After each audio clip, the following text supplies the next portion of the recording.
It's not a tornado, Nikki. And I'm like, and I just walked the flash. That's the problem. I've been at 5 and 3 straight nights. Some of the stuff might be really hard. So, right. Yes. Are you ready? Okay. Exactly. I'd like to bring the meeting to order. If you could all rise and join us in the Pledge of Allegiance. So they know I'm I pledge allegiance to the flag of the United States of America and to the republic for which it stands, one nation, under God, indivisible, with liberty and justice for all.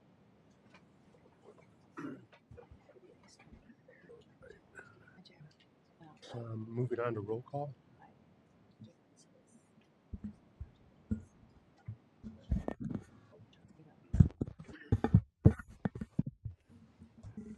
Kevin Brightsky. Here.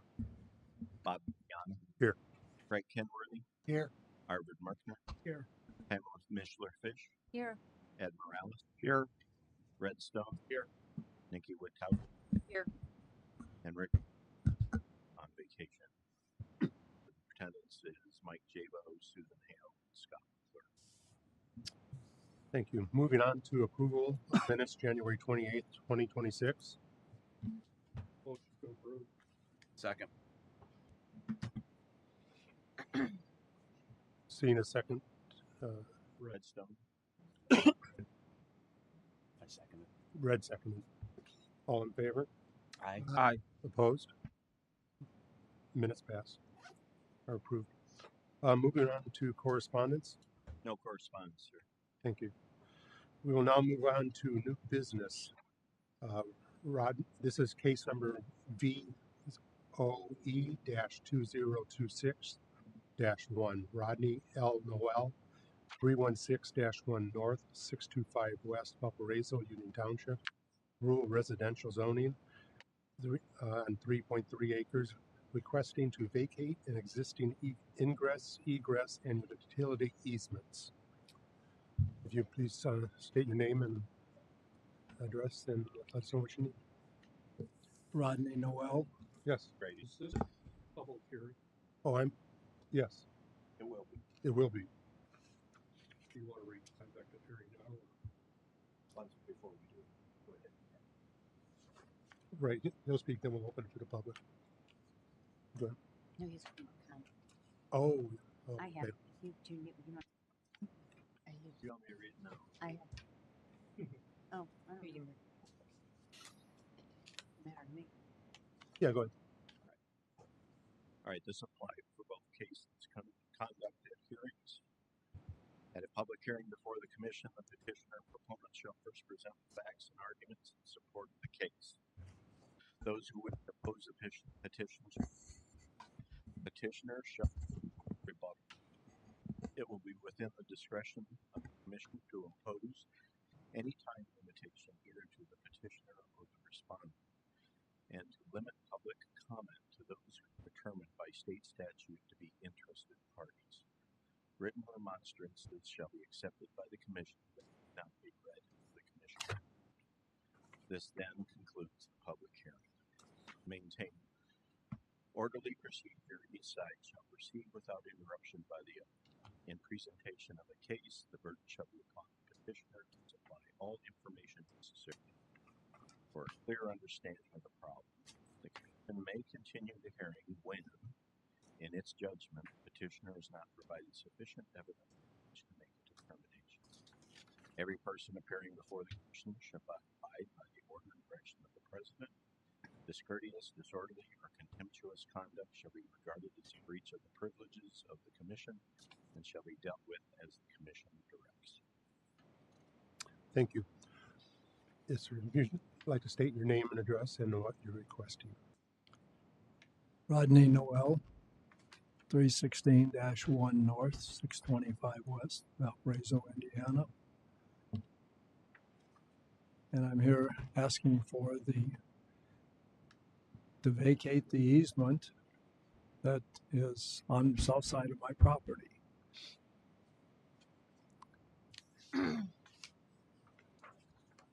It was established 54 years ago when we bought the property or utility lines.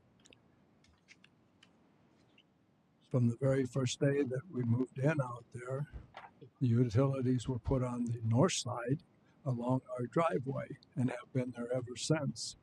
So there are absolutely no utilities whatsoever have ever been on that easement, nor will there ever be.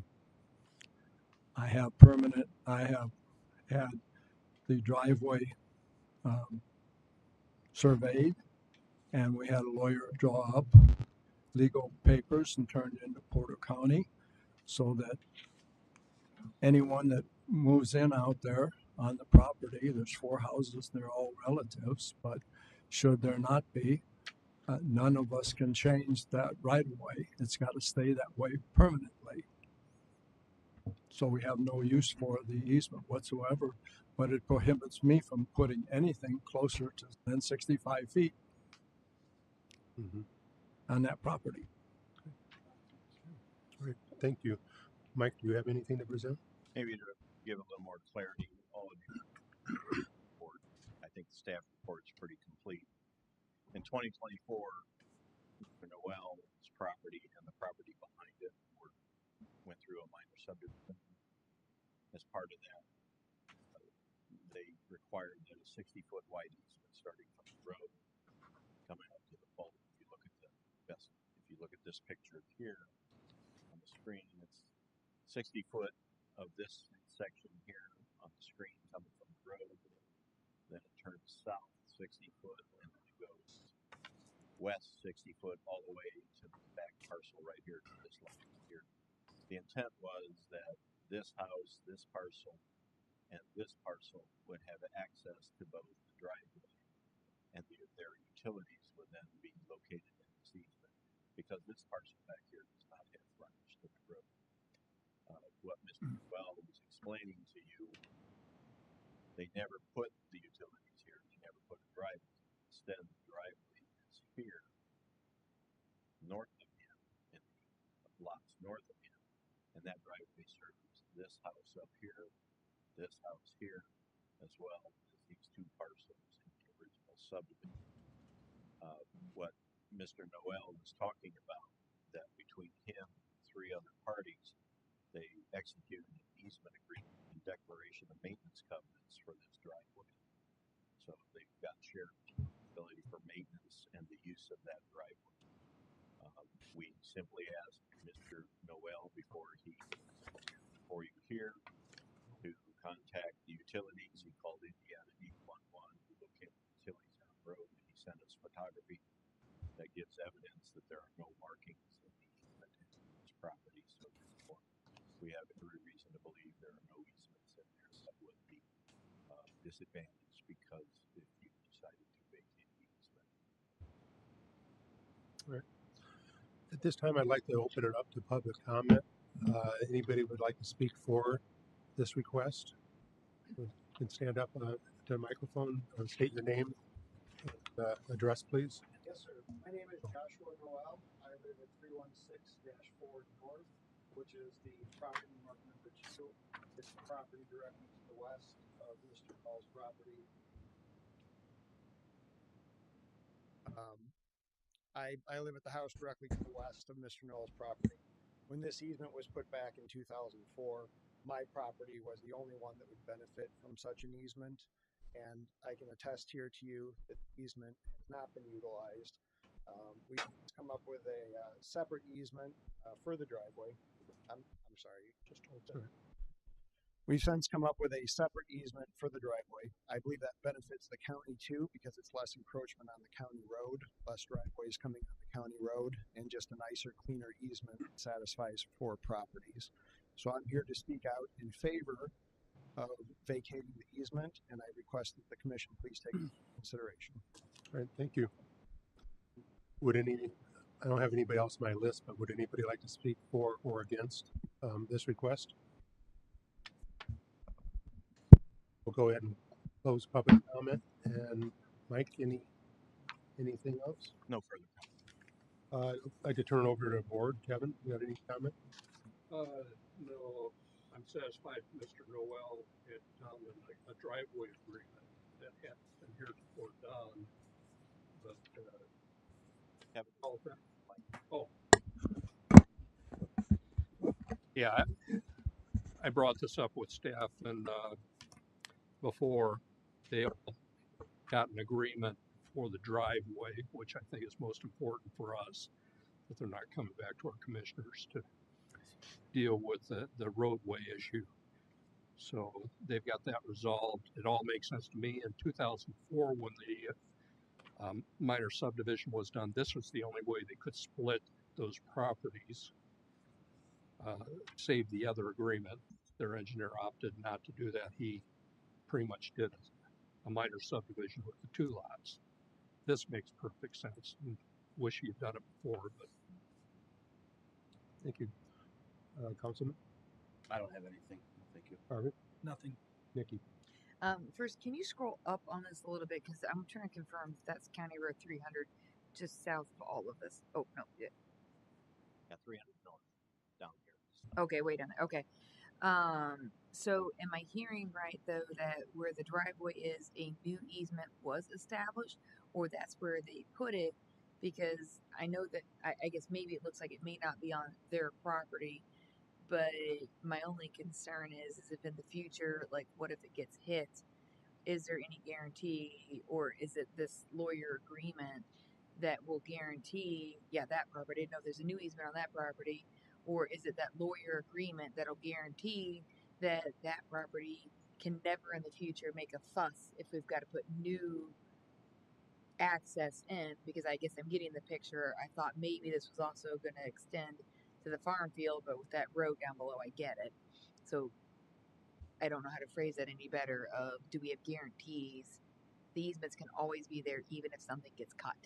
Well, Yes. no physical easement per se. It's an agreement that bind covenants that four properties to that document. Kevin might be able to explain it better, layman's parlance, but they are not establishing another easement. We have no knowledge of another easement. They just have an agreement between both parties. It's, matter of fact, Mr. Noel happens to own that property too, I believe, too, or another family. Didn't hear. I'm sorry. The property is a driveway on, is that your property or another family? It's on my property. I own both properties. I own the property that you're seeing right there, and I also own the other property that's adjacent to it. The only property I don't own is the farther house on the north, and that's my brother-in-law, and my son's house, which is directly behind me. We all came to an agreement. We all definitely want this. We had an attorney draw it up so that the maintenance and everything is divided amongst the owners equally, whatever maintenance has to be. We made it so that it could not be changed by anyone. So if one of us would happen to sell to someone outside of the family and come in, they can do nothing about it. They have to sign this agreement that they have to, in order to buy the property, they have to agree to this particular condition that this will be the driveway that they will use. And I'm not as concerned about the driveway. I'm concerned, what if a line gets cut? What if what? What if a line gets cut? Are we Utility. right? A utility, because that's the point of the easement. The point of the easement is for utilities. So if a line gets cut, is that included in that Yes. agreement? Yes. That they have to agree to fix it Yes. for everybody's sake. Okay. Yeah. I'm good. I'm good. Commissioner, No, all the questions have been answered. do we have a motion? I'll make a motion that we approve the vacation of the existing ingress-egress utility easements on this minor subdivision plat for case BOE 2026-1. I'll second. Second it. All right.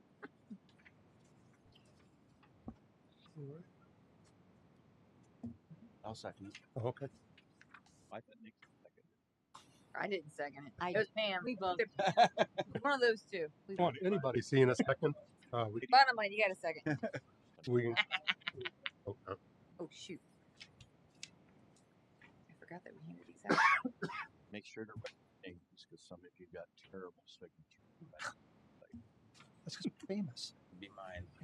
Fast. I work on short. Thank you. Sir. You do this. We got them all. I think It did shake that. Yeah, we got So I don't see any more.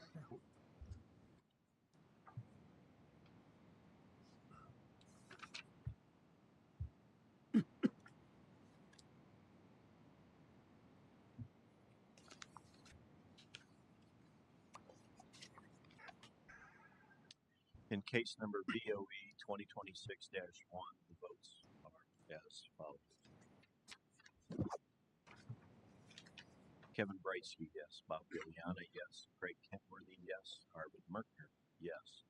Pamela Mishler-Fish, yes. Ed Morales, yes. Red Stone, yes.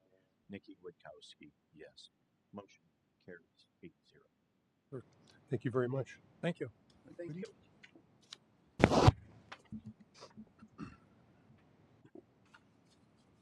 We'll now move on to case Z0-2026-9, Z0-2026-10, Z0-2026-11. Nutrien West is north and south of 1500.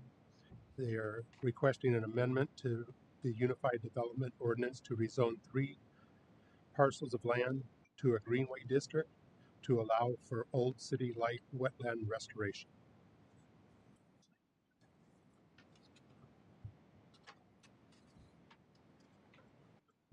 Did you want to plug your computer in?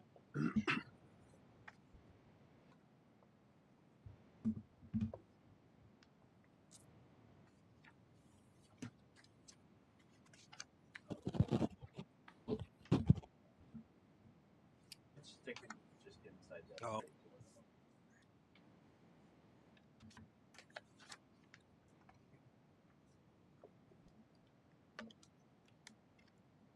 That you? Perfect. All right, if you would like to speak, state your name and address and what you're requesting. My name is Lyndon Graber. I am with Naturian West, address 248 Southwood Center, Columbia, Illinois. Here requesting the rezoning of 3 parcels in Porter County from rural residential to greenway districts for a wetland restoration project.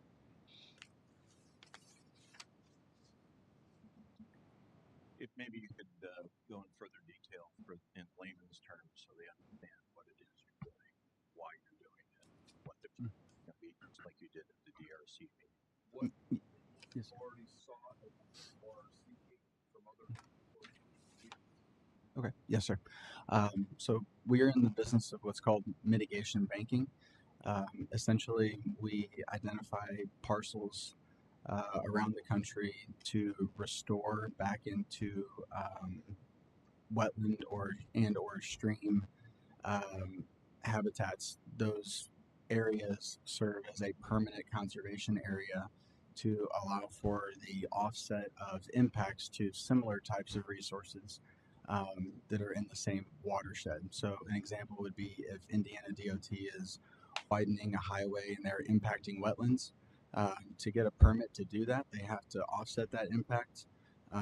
The way to offset that is to purchase credits from a project such as this. This project is a highly regulated project, so it's already been through all of the federal and state regulatory requirements. So it's regulated by the United States Army Corps of Engineers and an interagency review team called the IRT that consists of other federal and state agencies. So we've already received our nationwide permit from the Corps of Engineers, as well as our permits from IDEM. And the other agencies that sit on that IRT include US EPA, Fish and Wildlife Service, and others. DNR as well. This is a permanent conservation easement project, so this space is permanently protected with an easement that will run with the land once recorded. It can never be taken off the land after that. It's a highly restrictive easement that is basically does not allow for any permanent structures, any destruction of any vegetation, any introduction of roadways, any introduction of invasive species or otherwise. It's basically a preserved green space on private land in perpetuity. It's like I said, a highly regulated project, so we are required as part of our permits to stay on the project for several years until we meet predetermined performance criteria.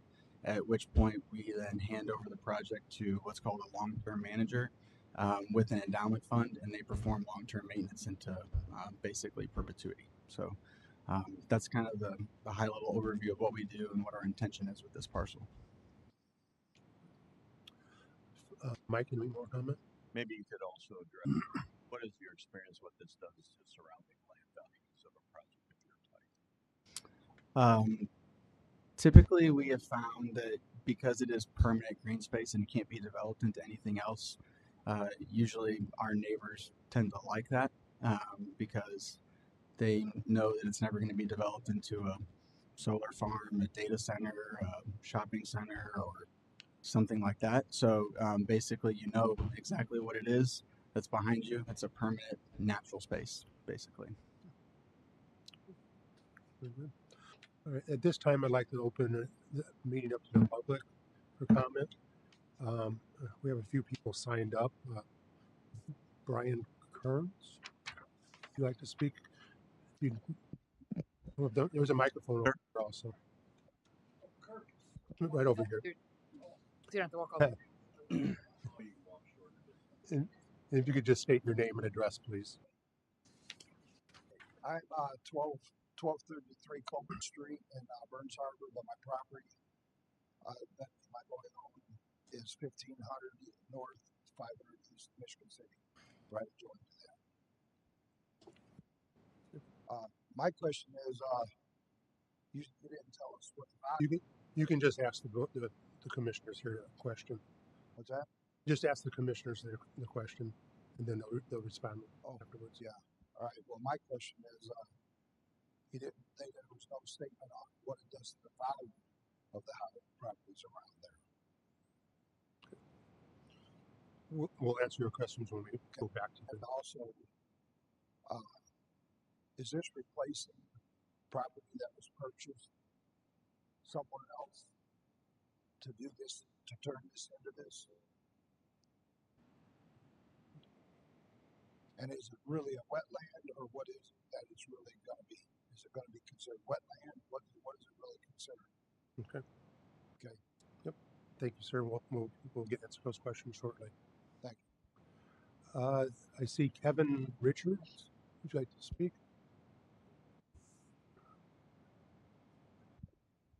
Kevin Richards, 551 East, 1500 North. I bought to one of the properties. Besides what the value it takes down for the other houses, what can be done with this land? Are you selling it? Can somebody buy it? Besides buildings, turn it into a hunt club or something like that, or what can be done with this land when you're done with it, or give it to the bank? That's whoever you give it to. My question. Right. And the mic, so. Thank you. I see we have Michael Obat. You'd like to come up to the mic? Thank you. Michael Opat, 533 East, 1500 North. I border that property on the west and the north. And the one question I have is, why is my property highlighted in his boxes there? The small box. Help me out. Back there it looks like it's on the other side of the ditch. Okay. So you're satisfied? Yeah, that's good. The other question I have is, how much water do they tend to be sitting on that property? Because this area is kind of wet now. I prefer not to see all kinds of more water sitting there all the time, because it used to be Chester Wostan's property. It already has a cut into carbon to drain property over there. I'm just wondering if that's going to be filled in so that water sits in there all the time, or what their plans are for it. Okay. Thank you very much. I see Steve, and I don't know the last name.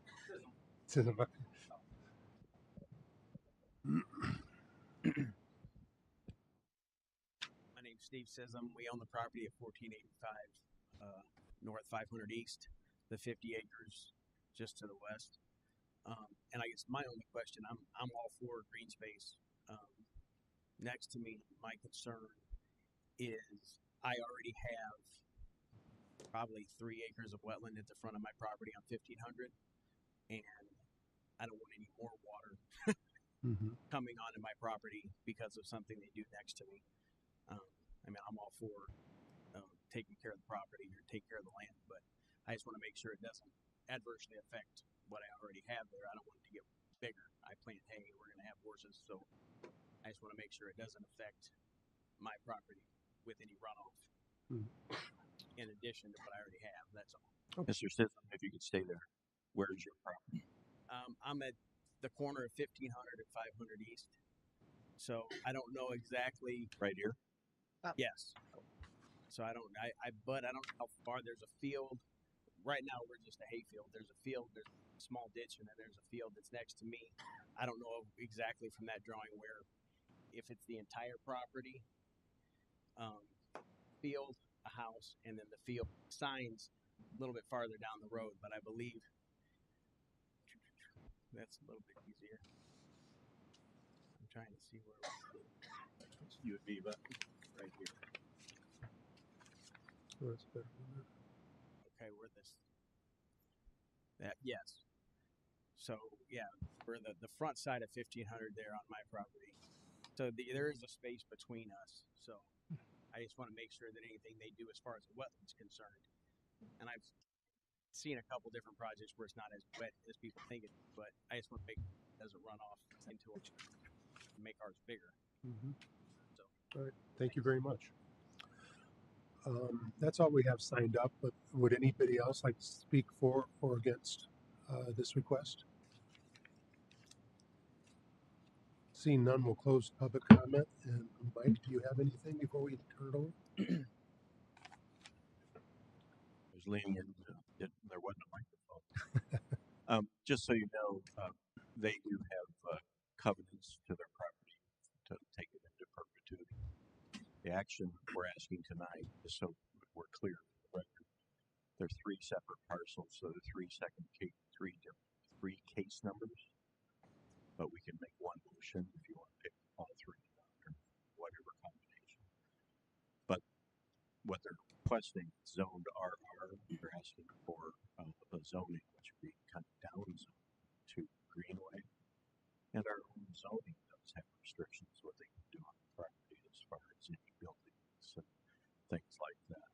So they're probably more restrictive with their covenants and their own items that they told you about. But the zoning itself does have some restrictions too. Would you like to respond to those questions that were asked? Yes, sir. Yes.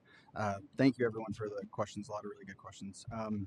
I'll go in order, and please let me know if I've forgotten something here. But the first question was, what does it do to surrounding land values? Difficult to say exactly, just because it depends on what the surrounding land is being used for, what could be used for, and what value somebody would see in that.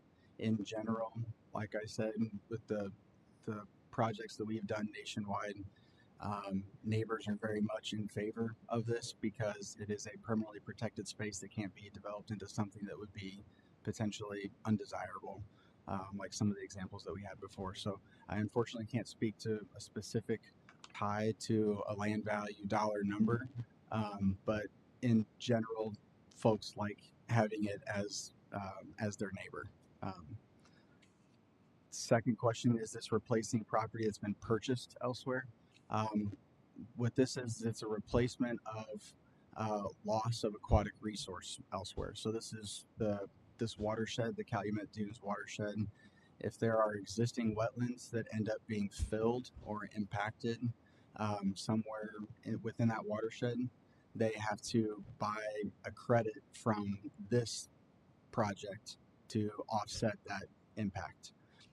So we have to develop these projects ahead of time. So the impacts that this will ultimately satisfy have not happened yet so far to date. So these are typically anywhere from 10 to 15-year projects. It may take a while for all of those credits to sell. It may not. It just depends on commercial development activity.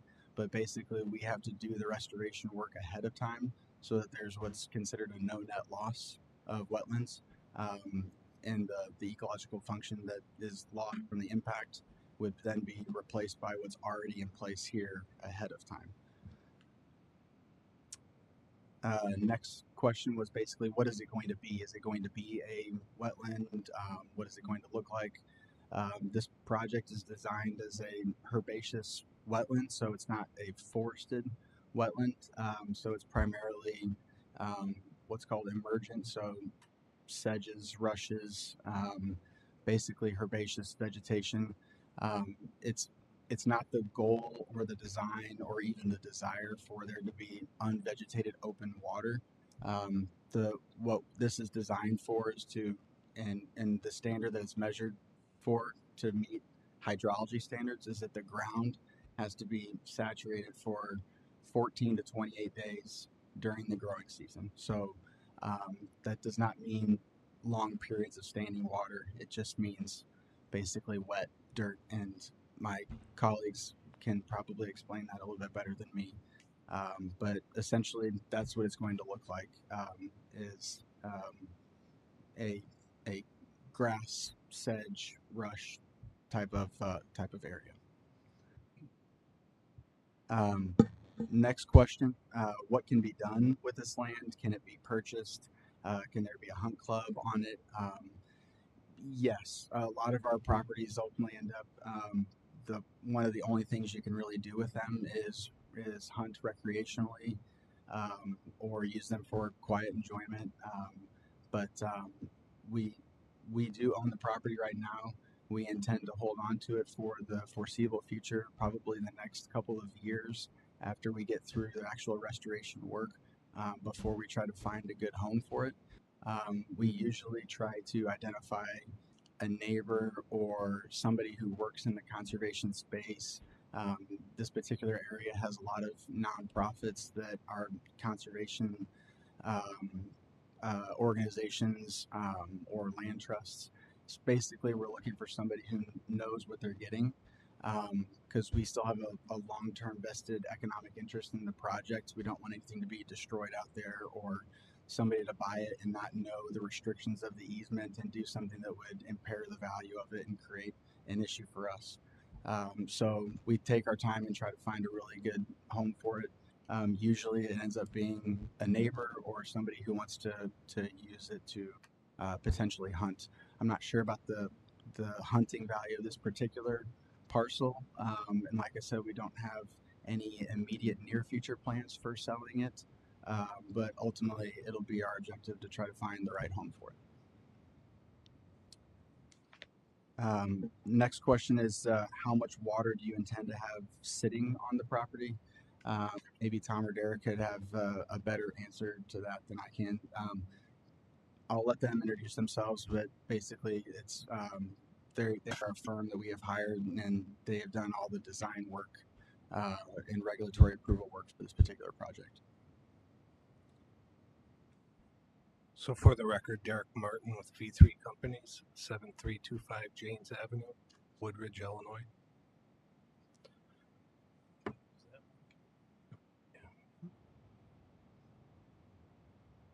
Tom Slowinski with V3 Companies, 7325 Janes Avenue, Woodridge, Illinois.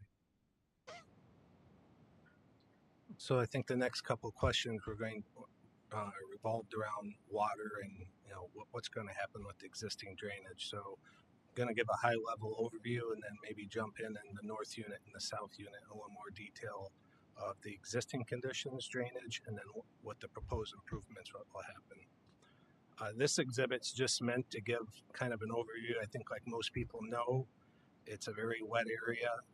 It's mapped in the floodplain. It's a little bit, I would say, deceiving as a floodplain engineer because the depth of floodplain through here is like less than a foot. It's just pretty much a general wet area that's out in that general vicinity. But you can see the entire north unit and the majority of the south unit is in the mapped floodplain. which again, when you're trying to create a wetland and you want the hydrology, that's part of what is looked at when you're looking for property for that. So I'm going to open a couple exhibits that focus more specifically on the drainage. I'll start with the north unit.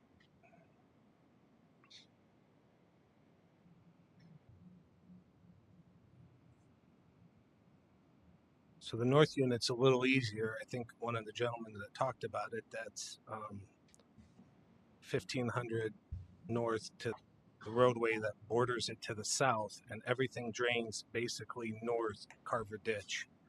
There is a reference to kind of a cut in here, which is represented by this arrow right here, that allows that site to drain down into Carver Ditch. And you can tell here with the contour lines, there's probably 10, 12 feet of relief coming from the roadway draining to the north.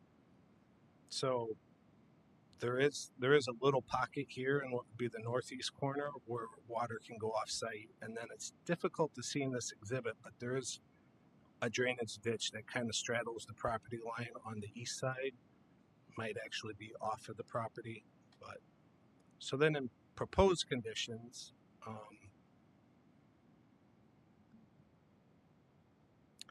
and this, I'll describe what this is kind of showing here is the general, like Lyndon said, the general idea is we don't necessarily want a big pond of water, but we do want to hold hydrology, especially like this time of year. It's not a problem. I stopped out at the site on Saturday. It's about perfect for what we want right now. But the problem becomes later into the spring when you want to hold any hydrology that falls on that site. So the proposed improvements for this area are pretty simple, and it's basically berming up that entrance into the Carver Ditch and over here in the northeast corner. And when we talk about a berm, a lot of times people think like we're putting a big dam up. In this particular case, the berm is about 12 inches to 18 inches high. And we do that so that the top of the berm, everywhere except for where it leaves the site, is a foot above the normal water level. So that when we have a storm event and all the water that typically runs down the Carver Ditch will still run down the Carver Ditch, but it will exit the property through one controlled location that has the appropriate erosion protection and maintains that normal water level consistently. So in this particular case, where this red arrow is here, we would have a concrete berm that's in the ground, we'd have rock behind it, and that would effectively set the normal water level. So then kind of looking here, what these different colors mean is when it's dark blue like this, it means the water would be about a foot deep, plus or minus, and then going out to where the edge of the light blue is, there's no more ponded water. It kind of just blends into the existing grade. And then in the green, the idea is that having that water setting there, we still have subsurface saturation that the plant roots can utilize and appropriate hydrology for the plants. So from a northern unit perspective and a drainage concern, and I think the comment was maybe also tied into this drainage way on the east here, we're not impacting anything off the property. In this particular unit, we do accept water from the west here. So we would be berming this up to hold our water on site, but we know that, well, not that we know, we were forced to and understand the fact that we have to maintain that drainage route. So we'll create a swale on the back side of our berm. Our berm will be more interior to the site so that that property to the west can drain out the Carver Ditch the way it always has. We would like to accept that water, but by accepting that water and ponding it, we would potentially be pushing it back on that property, which would not be acceptable. So maybe we'll take a look at the south unit.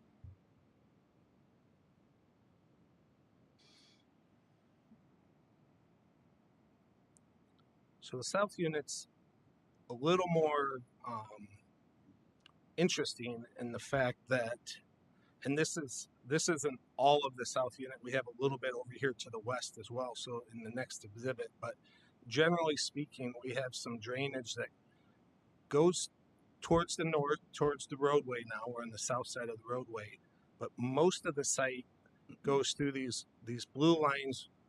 Appear to be, maybe they were old shallow drain tile at some point, but now they're very shallow ditches that run through the site. And the reason why in some of these situations I show arrows going both ways is it's it's pretty flat out in this area and it's not necessarily well defined with the pitch. So kind of depending on the storm event and how much water, there is some that is currently draining up here and gets into the roadside ditch that runs east along 1500 and it gets over the main Carver ditch and what is that 600 east I think on the east side. And that the roadside ditch is a couple feet below the site yet, and then once you get to the east, Carver ditch is like another 4 or 5 feet even lower there. So the primary drainage here gets into these ditches and really comes out to the southeast corner and gets into this Carver ditch, what they call North Arm 2, that then heads out to the east to that same, where basically the Carver ditch is coming down 600 from the south. It meets up with this out at that point. So we'll take a quick look here at the south proposed. And so again, what we want to do is, I believe there was in the past, one of the things we were thinking about is we want to keep the water in our site. We don't want to impact the roadway ditches. And so the berm that comes up here, again, this berm was anywhere from 6 inches to like 14 inches. But we want to cut off these, what maybe were previously drain tiles and now ditches. We want to cut that off from discharging that water into the roadside ditch. And we want to berm down here so that we can create that same type of small pockets of deeper water. We don't want a ton of deep water because it's hard to get plants established, but we want saturated ground. And so in this, you can see, and over here now you see on the west side, I think the gentleman that was talking about, it's over here off of this screen, but all of this is coming our way. Again, you can see the property line. What we wanted to make sure that when we pond up this water, that it would never extend to the property line. So all of the overland flow that's coming to the site will continue to come to the site and is actually welcomed. We want as much water from high ground coming to us as we can, again, so that we can provide the hydrology for the plants. And then that water will all come down here and again go out this regulated drain to the east. Maybe I'll pause there and see if we have questions.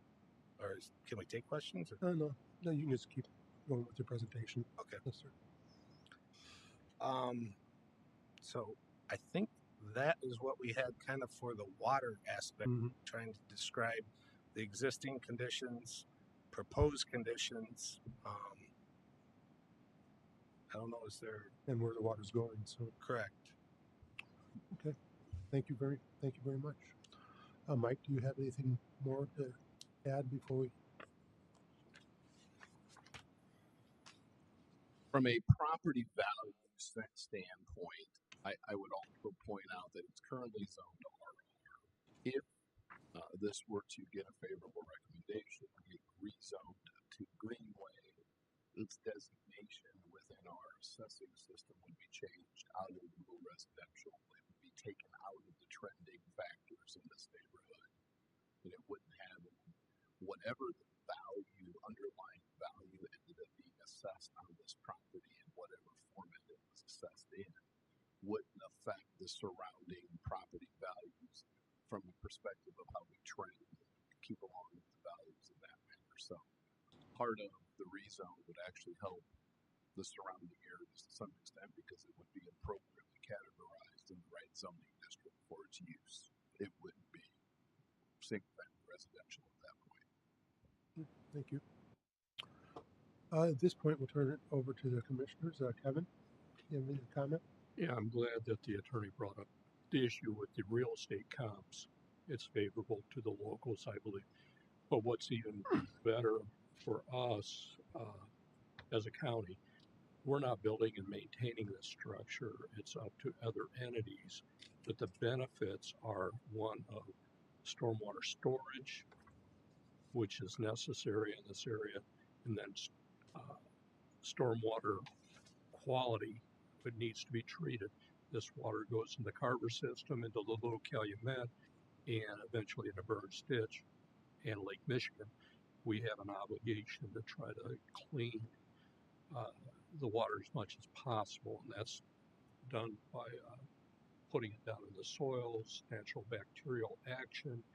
In addition to, they will be doing plantings with hydrophytic vegetation that would be suitable for the soils and the conditions that you have here. That would also help with the uptake of the water.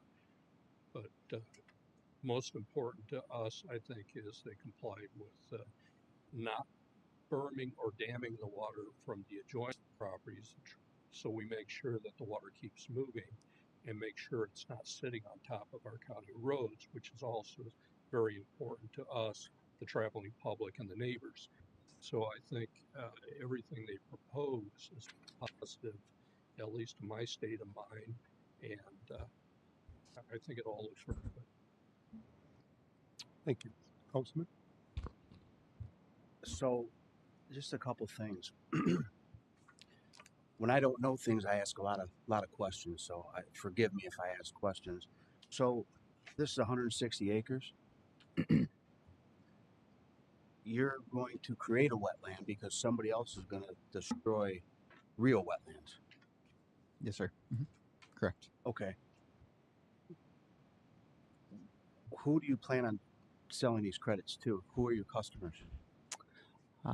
So typically, so nationally, the company that I work for, we have about 200 of these projects nationwide in about 27 states right now. We've done a lot of analysis on our major customers throughout the country. DOT is our biggest by far. We also sell to a lot of pipeline companies. We sell to a lot of commercial and residential developers.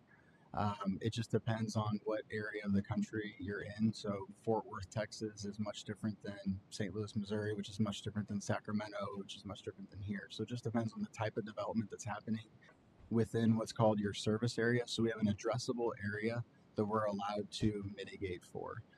This particular one, it's an 8-digit HUC, hydrologic unit code. It's called the Calumet Dunes. It's a relatively small geographic area right up here in the northwestern corner of the state. So it depends on the type of development that will be happening here. Historically, there's been a lot of development and impacts to aquatic resources that have happened here. And so it would, again, just sort of depend. But right now, we've already been in contact with several different entities who are requiring credits. Most of them are transportation related. One of them specifically is from Indiana DOT.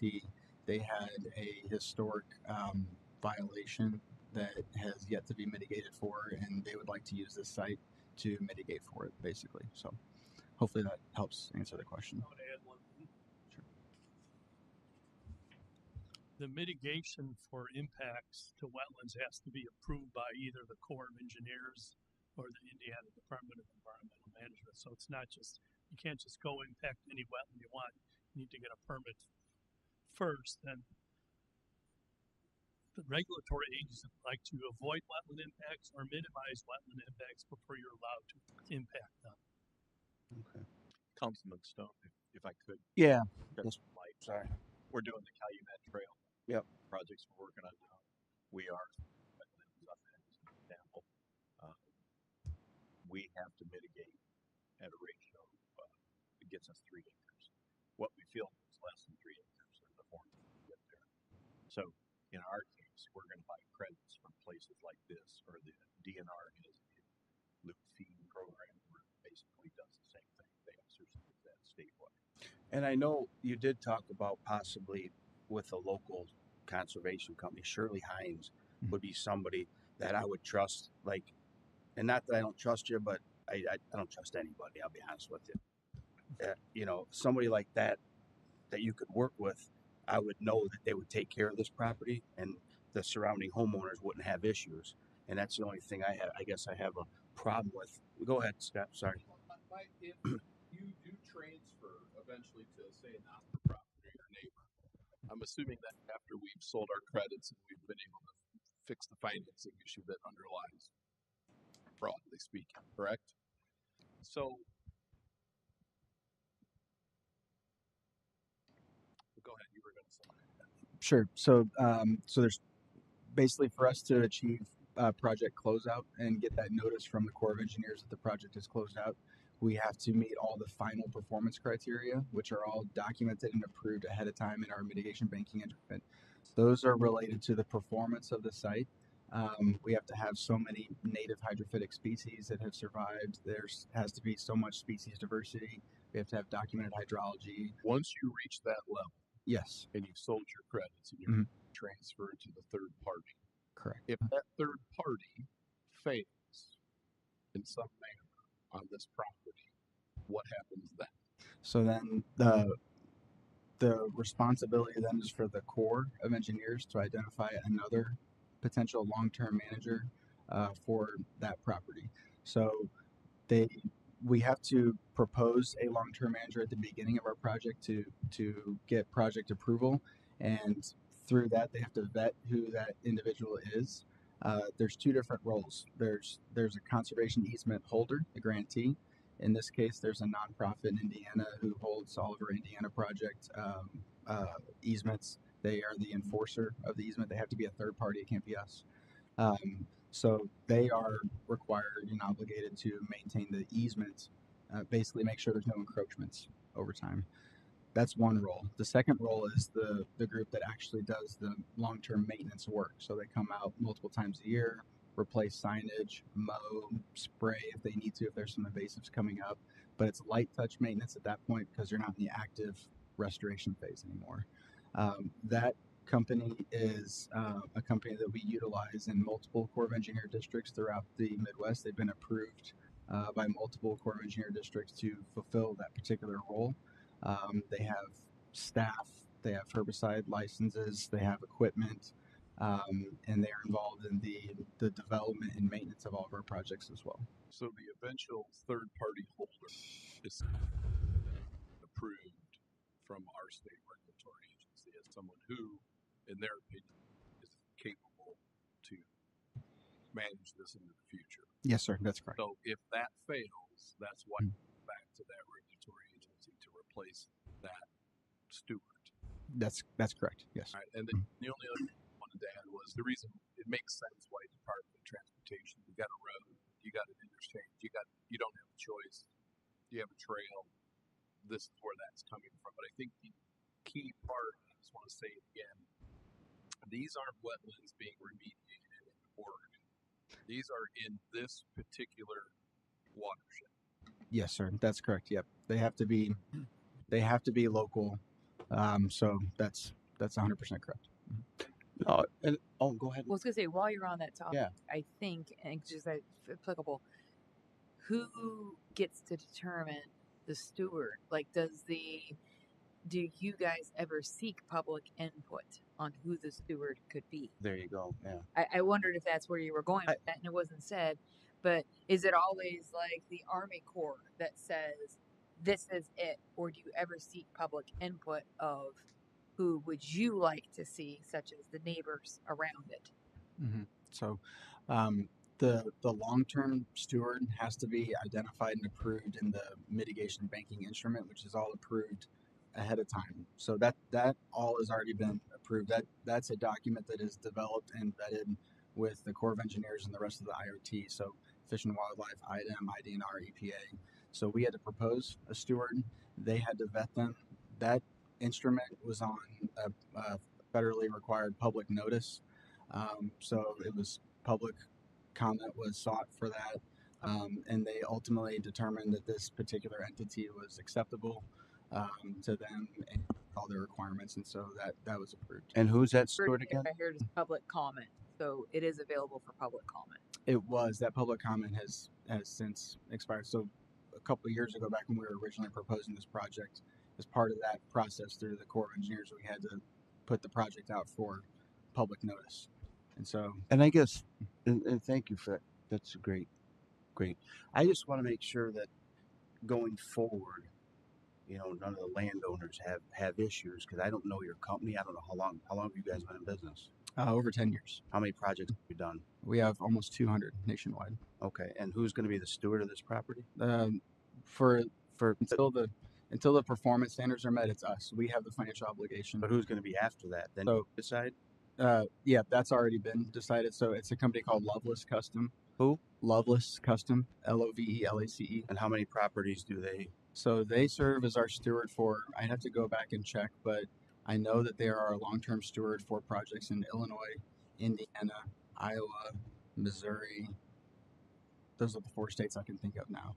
They're also our maintenance contractor. So this project, after restored, they are the company that will be maintaining it for the next 7 to 10 years while we're trying to meet performance standards. So there's a lot of continuity and consistency there as well. So once you meet the performance standards, then Correct. then you can Mhm. possibly offer it to a Shirley Hines, or no? Correct. Yeah. We could offer it for land ownership. Yes. For land ownership or for. Correct. And the other thing, so with this had to been approved a couple years ago.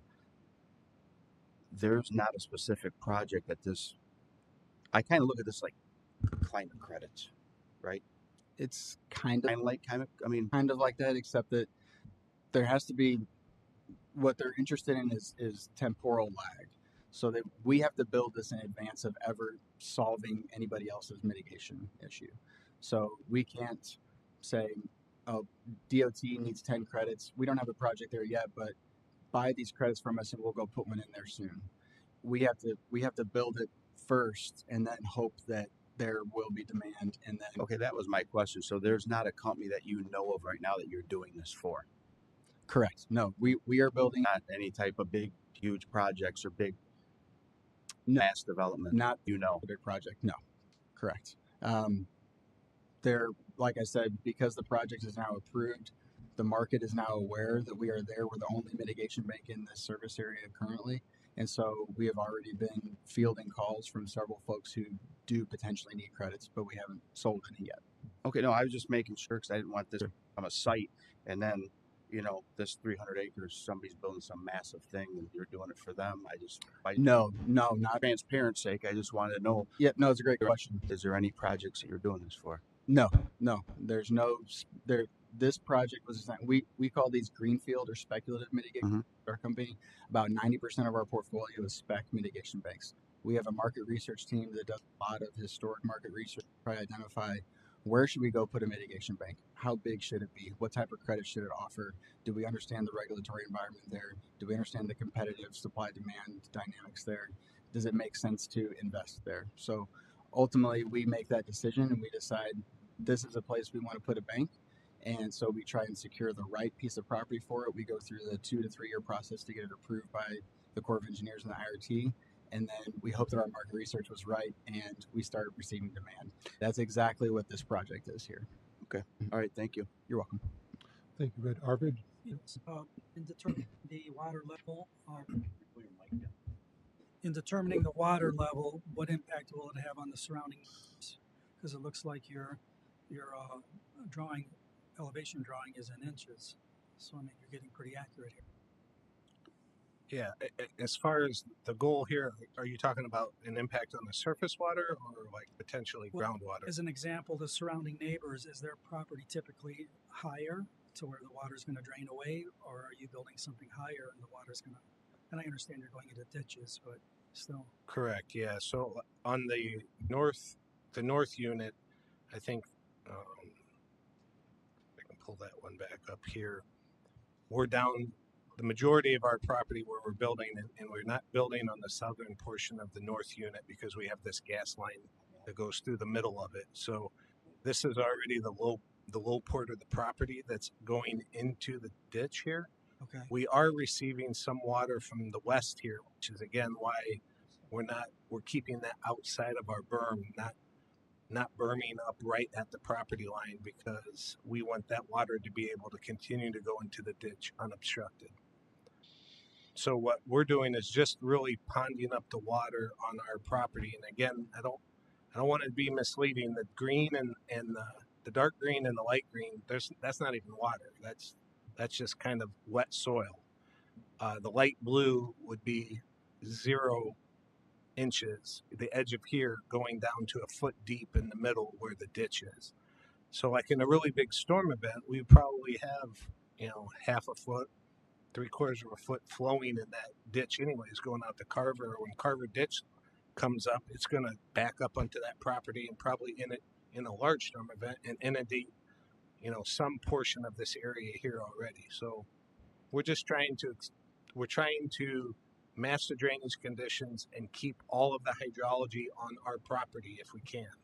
So, so essentially, because of the berms and the existing drainage and the drainage you're going to put in, there should be no impact on the surrounding homes. Correct. No adjacent impact at all. Arvid, could I add to what you're saying? Could you explain, it's in the floodplain now, so it does exhibit some ponding, so to speak now. Could you explain what's so different about this than what it's doing today? Yeah, and just kind of flipping back to this is kind of, as a floodplain engineer, this is a scary map because it's the blue's floodplain. There's floodplain all over the place. Again, it's pretty shallow floodplain, but when Carver Ditch, during I hate to use the term, we now try to use 1%, but during a 100-year storm, in theory, this is kind of the area that would be inundated in here. And so you can see that this site would be inundated, in theory, almost all the way up the embankment. I don't think that's accurate at all. And a lot of times these flood studies put out by the state or FEMA are estimates. They're the best estimate. But we already saw before in that previous exhibit, the grade falls about 12 feet down here. So, but the water will get up pretty high potentially through here, theoretically speaking, under the current rainfall and all that. So I just want to be clear, during what we're trying to do is maintain the hydrology in like the everyday type of storms, the 6-month storm, the 1-year storm, 2-year storm, and a 100-year storm. Everything's going to be what it is, and our project won't have any adverse impact. Hopefully the plants, I think somebody had mentioned, they'll utilize more water, they'll provide a little bit more infiltration, hopefully a little more take up. It'll definitely provide a water quality benefit. But I'm not going to try to sell it as a flood benefit. It's not going to make this floodplain go away, but it's not going to contribute to the neighbors' problems. Another question, just on the credit pricing, is that typically fixed or does that fluctuate, supply and demand? It fluctuates with supply and demand, Okay. and it hasn't been established for this project yet. Okay. So, and one last question for Mr. Jabo. You had indicated there was other steps of this process. Yeah, they're not constructing structures or buildings, but I do believe they're going to have to submit. They've submitted all their technical information. We'll have to issue them a permit for erosion and sediment control. So we will get another view at this from an engineering perspective before a permit is issued. Okay, thank you. Nikki? The only clarification I want to make, just because when I hear hunting, that can almost scare me or maybe make some people upset. But you said this property has no intent for trees. correct. So it's not like it's going to be wooded. And I guess why I'm pointing that out, that to me tells me that hunting would probably be limited mostly to like birds. And I'm not committing you to that, just to put in people's mindsets. It's not like this is going to be an all-out shootout range with anything and everything. Wildlife is only going to tend towards the areas in which they like.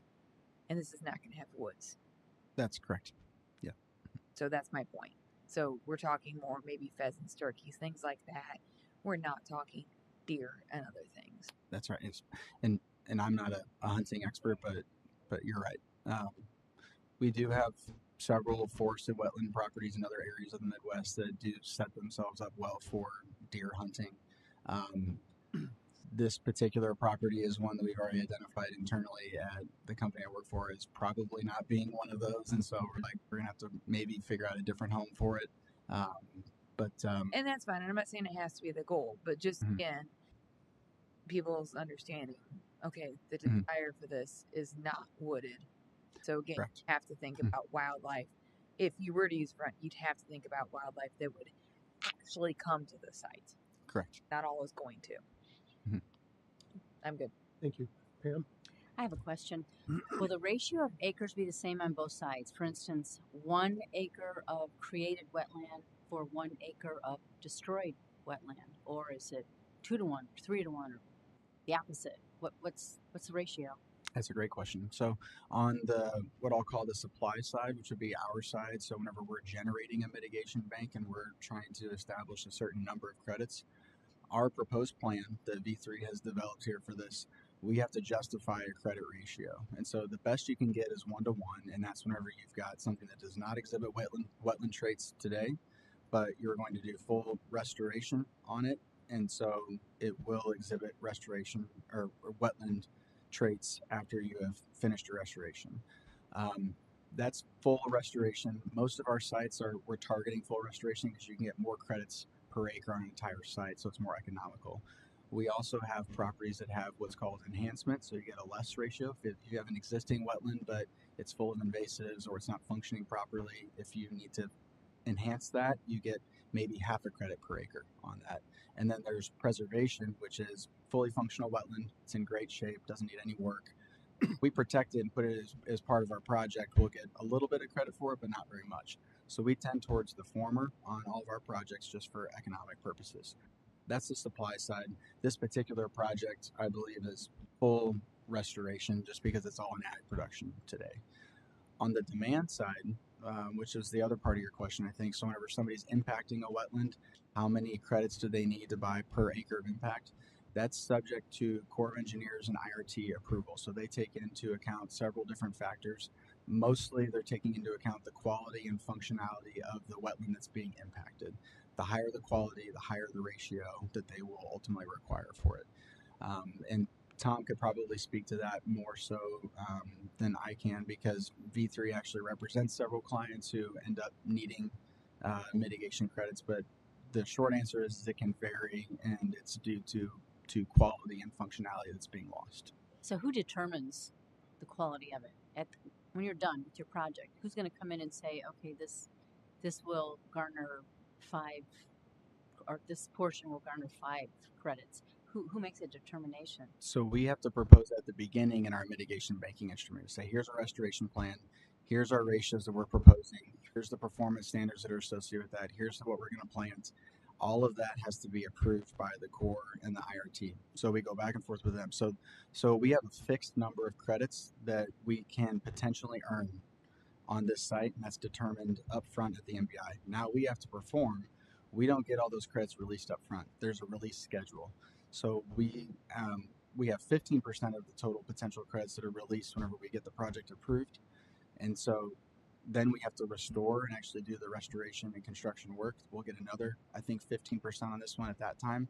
And then over the next 5 to 7 years after that, when we're documenting that we're performing and meeting those standards, we get small percentages released then too. And then there's a final percentage at the very, very end that we'll get whenever we achieve the final performance standards. So we have to earn the credits out over time, which means we have to obviously stay on the project and take care of it. Okay. One thing on required mitigation when you're impacting wetlands and need a permit, it's generally 1.5 to 1. So for every acre you're impacting, you need 1.5 acres of mitigation. It can go to 3 to 1 for some higher quality impact. And just one note, so the south unit is 88 acres in size, and we're getting 66 credits, but only 20% are released upon approval. So it takes a long time to get all the credits. Thank you. You good? Greg? This is in the Lake Michigan watershed.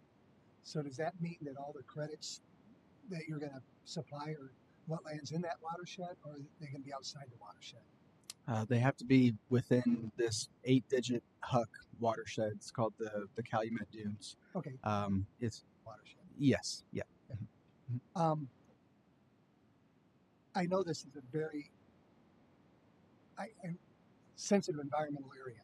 I was on a park board for years, and we were able to acquire 2 pieces of property. I'm looking at them on here, Hawk Ridge and Bring Across, because of how sensitive this area is for bird migration, wildlife, fauna, everything. So I guess my question is, you're going to go in there and you're going to strip this ground. Is that correct? To do the work? What do you mean by strip? You go and excavate all the ground and take all the... No. Okay. When you do your work, what are you going to use native plantings to go back? Because, like I said, this is a very sensitive watershed. It all goes into Lake Michigan. And I think if you're doing this, in my mind, it needs to be put back with natural planting, native planting, and things, you know, that are going to enhance, because I believe Hawk Ridge was bought using migratory bird money. It was a grant. Both of those pieces of property were increased significantly because of the grants, because of the flora, fauna, and wildlife. I'm concerned about when it does go back, it goes back correctly. It goes back to almost native. I mean, let's do this. I mean, this is Lake Michigan. We've got a national park 2 miles north of here. Yes, and I know Tom has got some good information for this, and I just wanted to, if you don't mind, Tom, just so a couple of things there. Number one, some of the things you were mentioning about like this general area is very sensitive for conservation. That's actually one of the main reasons we selected this property, and it's one of the main selling points for the Corps of Engineers. They're trying to create wildlife corridors. Yeah. We don't want to go find an island somewhere in the middle of ag, in the middle of, you know, central Indiana, where it just doesn't provide that much ecological value. So that's actually one of the main attraction points of this particular area, is because of all those surrounding things. Number two, the flora and fauna. So we're required to do 100% native species. So I think Tom is probably, that's what he's wanting to speak to. But there, our planting list is already approved in the MBI, but we had to propose it. The DNR, IDEM, EPA, Fish and Wildlife, everyone got to comment on that. Okay. And there's even restrictions on our seed source has to come within so many miles of this region of Indiana. So it's got to be very, very local. But it's apt, and there's a restricted list of invasive and noxious species that are not allowed, and we have to document those in our annual monitoring reports and how we treated them. And we have thresholds of what's allowable, and over time that threshold decreases as the restoration techniques take hold over the years. Can I, Tom, go ahead. I got, okay, go ahead. You may answer my question. So we will be seeding native plants and putting plant plugs in the ground, because we want the native vegetation to establish as quick as possible, because then we get more plants release.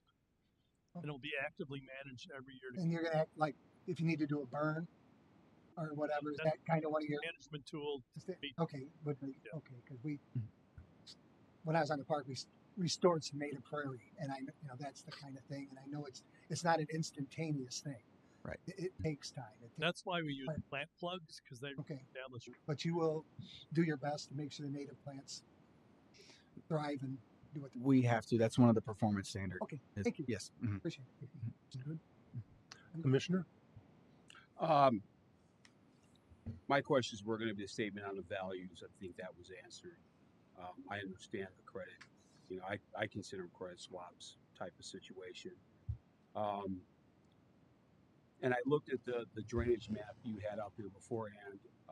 And one of my issues is I just want to make sure that everyone's clear that it's not going to become a problem for the rest of the residents in the surrounding properties, right? I mean, would it be fair to say that, you know, in this 160 acres of property here, that part that you have is probably one of the lower areas of the surrounding properties? Would that be fair to say? Yeah, we're accepting drainage from the west, and then 1500 is kind of a high point. You know, north of 1500 goes to Carver Ditch, south goes to the Carver Ditch arm to the south unit, and then the property to the east drains directly east. That was out there Saturday.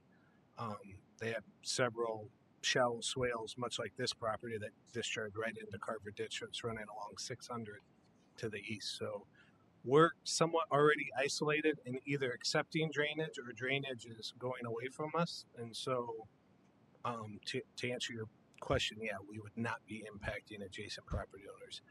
And we talked about this internally, like if there was some kind of really weird, maybe there was a deep drain tile that nobody knew about.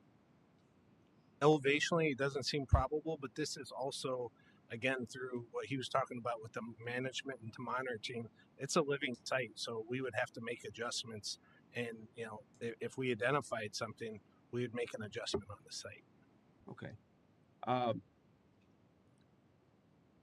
And how long does it take to you know, start to finish one of these kind of properties before you're looking for another steward to take it over?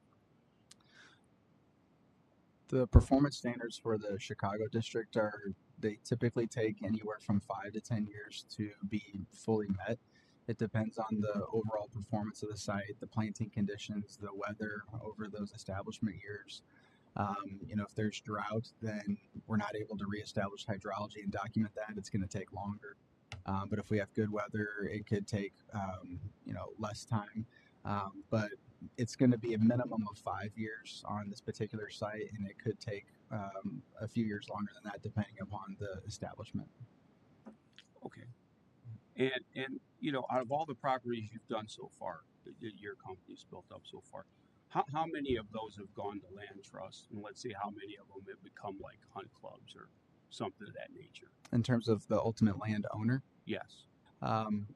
we did an analysis. We have over 80% of our projects we don't actually own the dirt.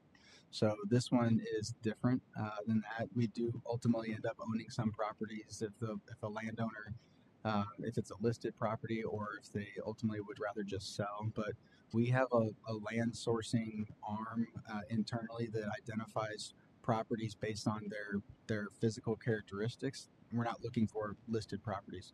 What that all translates into is that most of our portfolio, we contact an existing landowner and we basically compensate them for our ability to go put a conservation easement and restoration project on their property. So we don't actually own the underlying real estate on most of our projects across our portfolio. And then with this type of project, since it is kind of a credit kind of situation, then it's fair to say the new owner, just so I'm clear, has to keep it the way it is, right? Correct. Yes. So it's never going to be developed into buildings or, turned into something that it wasn't intended for because of the credit situation. That's correct. And also because, importantly, the easement. So the easement's a permanent conservation easement that runs with the land. And in fact, the easement actually has to be subordinated to all loans as well. So lots of our landowners across the country still have a mortgage on the property. They have to have a signed lender consent from their bank saying we are consenting to subordinating our position to this easement, meaning if they ever have to foreclose on the property, the easement still stays in first position whenever they go to dispose of it. So the easement is really a strong linchpin there that basically maintains its conservation status into perpetuity. And how long are these credits, and these agreements? How long are those put in place for? Is that a forever thing because one was taken out of one area and then put here? Yes. Yes. Mm-hmm.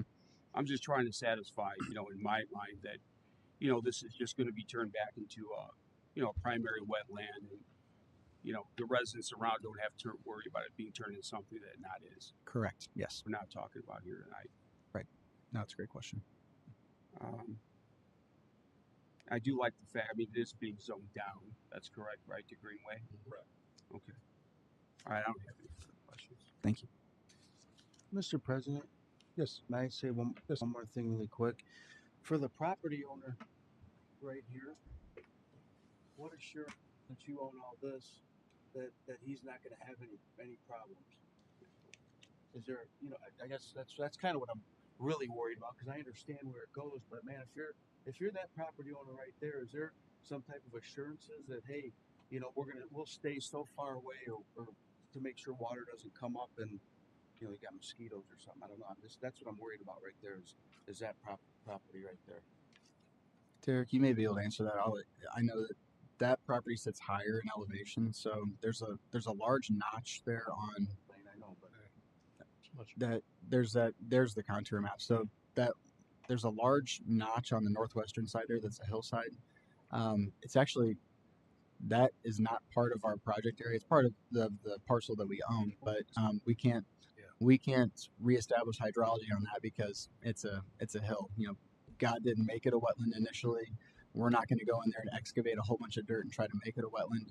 We're not getting any credit off of it. That's what I was getting at, is you're not going to artificially make something a wetland where this person might have a problem with it. Correct. That's all. No. Yeah. We, as a company, we do not take on those types of projects because ultimately they fail. Historically, we're looking for parcels that historically were wetland.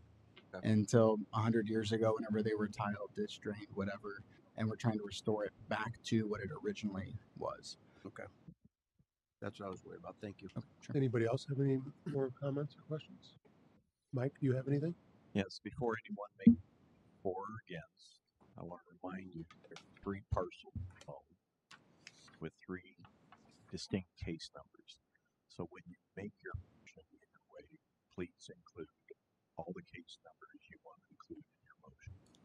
I'll make a motion to include cases ZO 2026-9, ZO 2026-10, and ZO 2026-11, and forward a favorable recommendation for all 3 of these petitions and parcels to rezone them to Greenway to allow for Old City Light wetland restoration, and forward that recommendation to the county commissioners.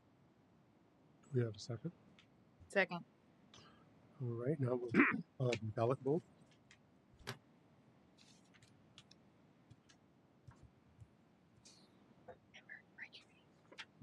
I got it. And your company bonded, right? I'm sorry. They bond these projects to make sure, like, if anything goes, We do.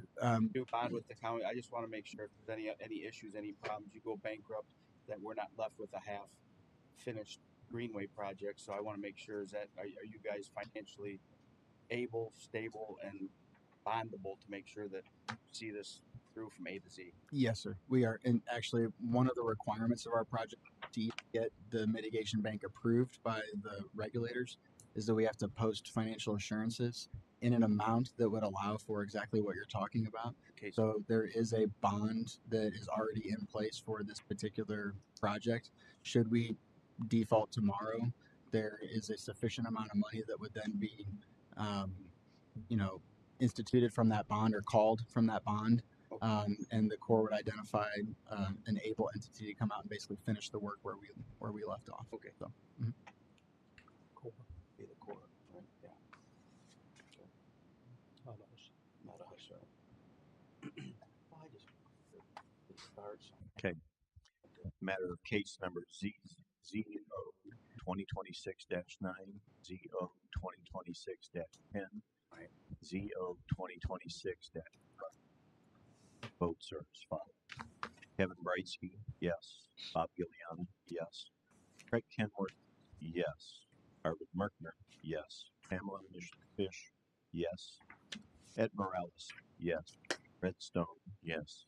Nikki Witkowski, yes. Motion carries 8-0. Thank you very much. thank you. Appreciate it. Very interesting.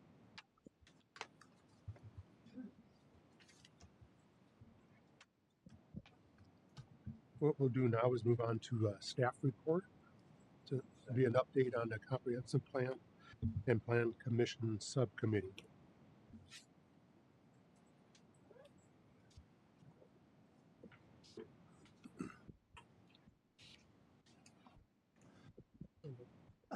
Look at that. Here it is. Yeah. Hey.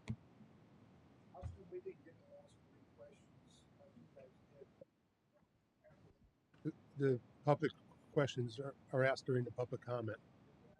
The people from the public asked their questions during the public comment, and that public comment was closed.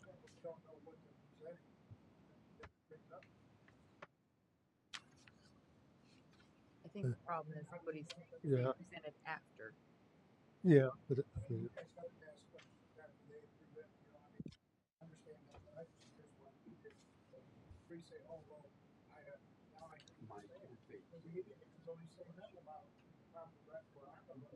Yes, we stop. You.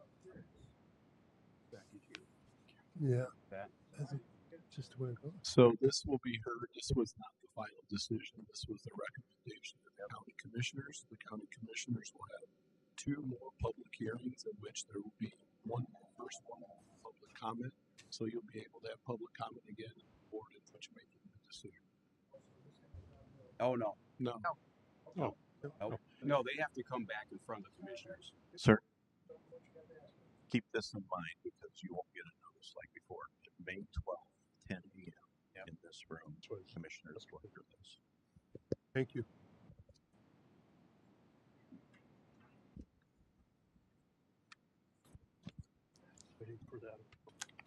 Okay. I don't have my agenda in front of me. Yeah. Oh, everywhere. So I'll be real brief. We won't belabor this. It's getting late. Update on the Comprehensive Plan Commissioner Subcommittee. A lot of you attended last week the joint meeting with the Commission, the Commissioners, and the RDC. I thought it was a very good meeting. Our consultant got to hear a lot of comments from members. This will go a long way to make I think our report better and give a much more broad perspective of it. As far as the Planning Commission Subcommittee meeting, we did have a meeting last month. We are scheduling one the first week of May. We're going to present them some cases for maybe UDO changes that continue to discuss. We'll be bringing those in front of you. So, Did you set a date for that meeting yet or no?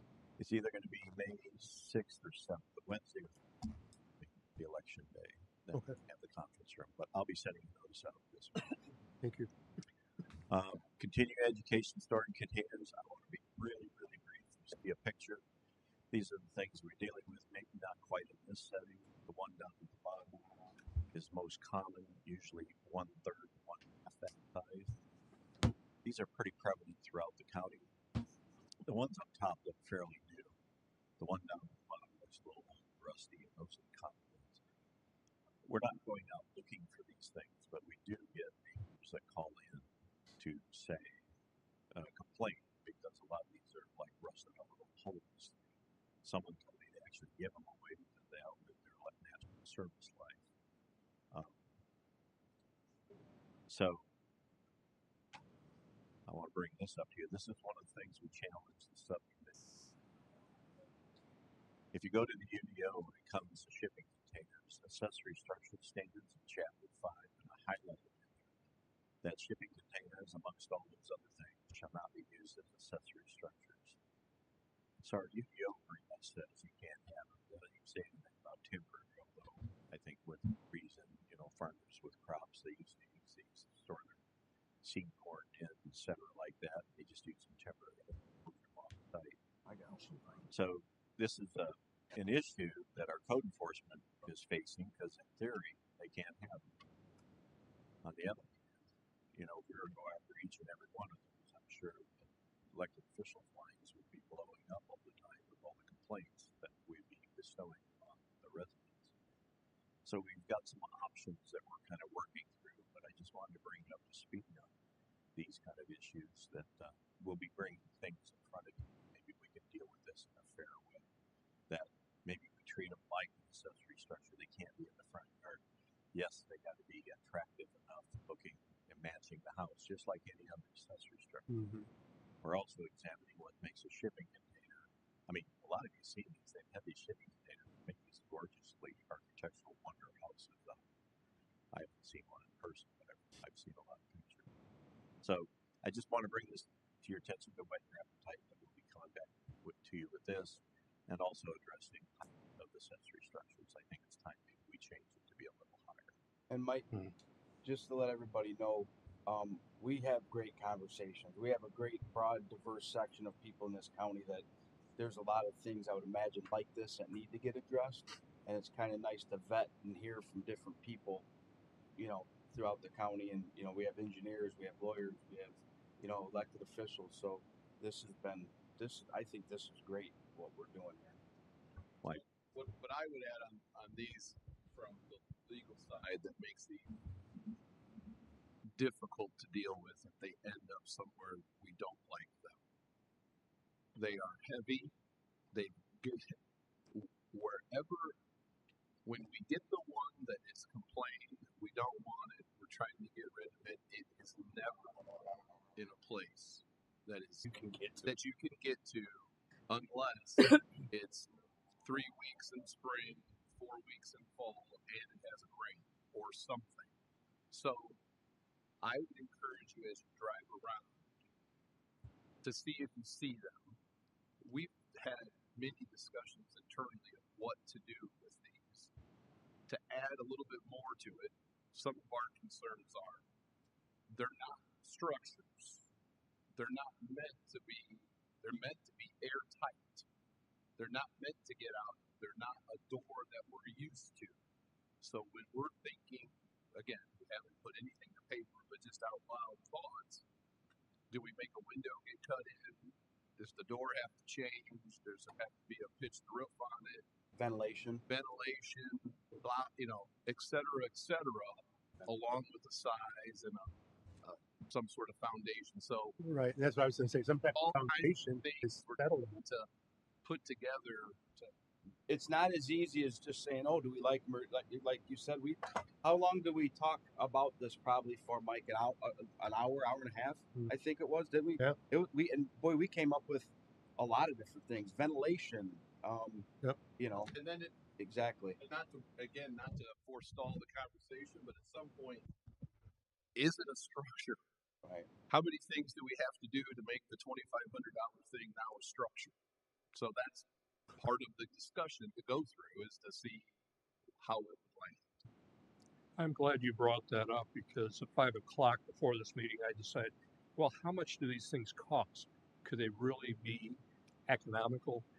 And they're on eBay for an average of about $2,600, not too far off the $2,500 that the attorney mentioned, and come in sizes of 8 by 8.5 foot tall by 20 feet, 40 feet long is a standard. It's 8 by 8.5 feet tall, and 40 feet cube, which is 8 feet wide and 9.5 feet tall. I also looked at a video at that time, and as Red mentioned, ventilation is a critical thing. But these things will still leak, and they're very problematic when people start to stack them, especially if they try some odd configuration. If they stack them one on top of the other like they're on shipboard, it's not so much an issue. But they are problematic. There's no wheels to them. How do you move these things around? Is it responsible to have these things on private property? Yeah, I mean, were you at the last meeting? I had the flu. Oh, that's right. You were sick. Stomach. We talked about all we talked about every single issue you brought up. Mm-hmm. And what we didn't want to do is we didn't want to punish farmers or people out in the country that use this to put their fertilizer, feed, anything like that in. But yet we didn't want them in subdivisions like, oh, let's have. I mean, so we were really trying to figure out what's a good balance. Maybe it's rural residential only. Mm-hmm. I mean, maybe it's a certain size of a lot or a parcel, or special use variants, or special exception, where then we make them come in and at least we run them in front of the BZA and dot the I's and cross the T's and make sure this isn't going somewhere too big or too unlogical. A lot of people disagree with me, but I think the best thing we did with trailer homes was to do special use exception, but they had to come in annually to make sure they're up to code. Sir, I got one more announcement. This is Mr. Mayor's last meeting. The commissioners this week. He is going to fill the vacant appointment, the Board of Zoning Appeals. Oh. So the commissioners at their meeting announced they're taking applications for another member of the Planning Commission. So you'll have a new face here in probably the next month or so. We're sitting next to it. Just let me thank everybody for all your help and your kindness and your guidance. I certainly appreciate it. Thank you for Thank you for serving. We knew good people. We say that all the time. So Get there. All good. Do we have a motion to adjourn? Thank you. Second. Here's Adjourn. Done. Good. Oh wait, I don't know. Hey, yeah, 1 second. Okay. By the Austin. I was under the impression. I get it. Well, that was Wasn't good response was Not mine. money. It's not a done deal, Yeah. so he can talk Yeah. again if he wants Alright. to. Yeah. Heck, it could be worse. You No. go to Perry. Give me a promotion. Dustin had one time at Max's poker party. It's like, Oh, I heard they're all going to Oh, poker. Yeah. had a great time. He has planted